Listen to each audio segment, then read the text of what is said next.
Have you ever looked around and wondered why some people seem to be stuck in a financial rut their entire lives, no matter how hard they work, while others appear to effortlessly build wealth and achieve total financial freedom? It's a question that has puzzled many, but the answer might be simpler than you think. It's not always about working harder, but about working smarter. In his groundbreaking book, Rich Dad, Poor Dad, financial guru Robert Kiyosaki gave us a powerful tool to understand this very concept, the cash flow quadrant. Think of it as a map, not of a physical place, but of the different ways people earn their income. It reveals the 4 distinct paths people take to make money, and more importantly, it shows you how to navigate from simply working for money to the ultimate goal of making your money work for you.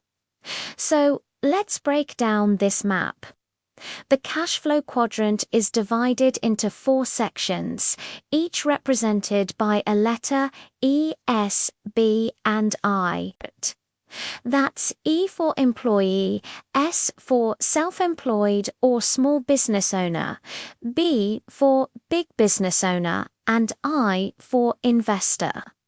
These aren't just labels for how you get paid. They represent fundamentally different mindsets, values, and approaches to wealth and life itself. Understanding which quadrant you're in is the first step toward changing your financial destiny. Let's start with the E quadrant, the employee. This is where most of us begin our journey. As an employee, you have a job. You trade your time and skills for a paycheck. The core value here is security. A steady salary, benefits, and a predictable schedule are the main attractions. But there's a catch. Your income is capped. You can only work so many hours in a day, and your earning potential is ultimately decided by your employer. Think about a highly successful actress like Jennifer Aniston early in her career. Despite her talent, her income was tied directly to the contracts she signed with studios. She was, in essence, a high-earning employee, trading her time on set for a salary for employees. The path to more money usually means asking for a raise, working overtime, or finding a higher-paying job, but you're still fundamentally trading time for money. Next up, we have the S quadrant, the self-employed or small business owner. These are the go-getters, the specialists who decide to work for themselves. Think of doctors with their own practice, freelance graphic designers, or a local coffee shop owner. People in the S quadrant value independence and control. They want to be their own boss and have the freedom to call the shots. The upside is that their income is directly tied to their effort and expertise. The better they are, the more they can earn. However, there's a significant downside.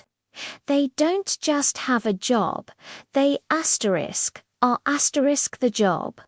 If they take a vacation or get sick and can't work, their income often stops. A perfect modern example is a superstar like Taylor Swift. She's a brilliant songwriter and a savvy businessperson who controls her brand, but her empire heavily relies on her continuously creating music and performing. She is the engine of her own success. The S quadrant offers more freedom than the E, but it can often feel like you've just bought yourself a very demanding job. Now we cross a crucial line to the right side of the quadrant, starting with B, the big business owner.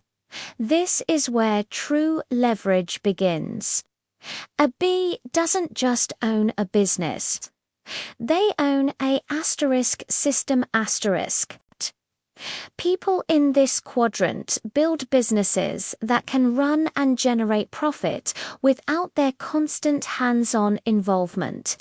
They hire smart people, create efficient processes, and focus on building an asset that works for them. Think of visionaries like Bill Gates with Microsoft or Jeff Bezos with Amazon. They didn't just create a product, they built massive, self-sustaining ecosystems. They can be on vacation for a month, and their companies will continue to operate and make money. The key difference between an S and a B is this. An S works asterisk in asterisk their business, while a B works asterisk on asterisk their business. They are building a machine that prints money even when they're asleep. Finally, we arrive at the I quadrant, the investor. This is the pinnacle of financial freedom.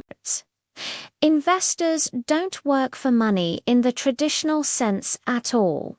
Instead, they make their money work hard for them.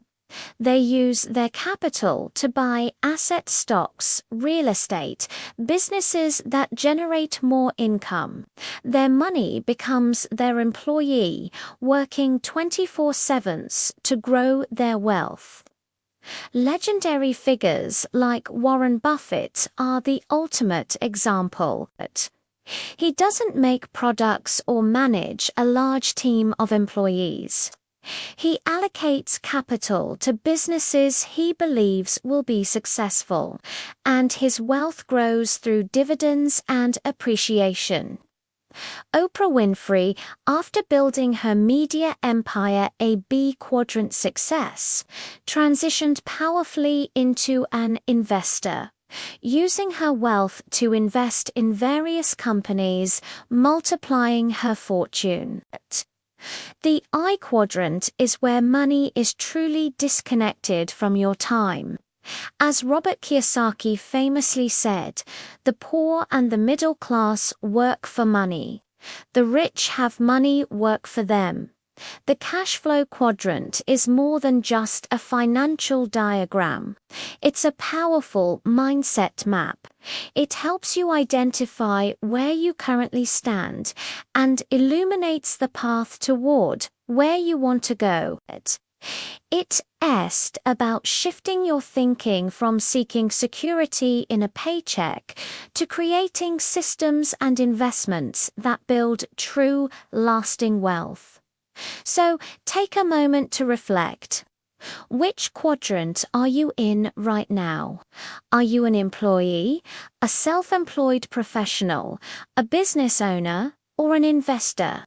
More importantly, where do you want to be?